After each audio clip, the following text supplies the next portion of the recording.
Mawawala ang 400,000 trabaho sa Estados Unidos kung itutuloy ni US President-elect Donald Trump ang kanyang planong 25% na taripa sa mga produkto mula sa Mexico, ayon kay Mexican President Claudia Sheinbaum.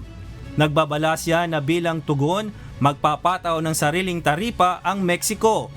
Ipinahayag ng mga eksperto na hindi lamang ang mga trabaho sa US ang maaapektuhan, kundi pati na rin ang mga presyo ng mga bilihin ay tiyak na tataas na magiging pasanin para sa mga mamimili. Nanawagan si Mexican Economy Minister Marcelo Ebrard para sa mas malaking regional cooperation at integration kaysa sa patuloy na tunggalian dulot ng retaliatory tariffs. Pinaalalahanan nito ang mga epekto ng mga taripa partikular sa automotive sector ng Mexico, kung saan maraming sasakyan na binebenta sa Estados Unidos ay gawa sa Mexico.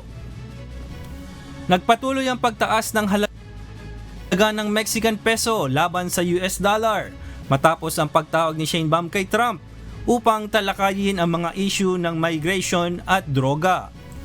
Sa kabila ng mga banta ng taripa, itinuturing ng ilang analyst na taktika lamang ito ng bagong administrasyon ng Estados Unidos upang makamit ang mga layunin sa kalakalan at iba pang issue.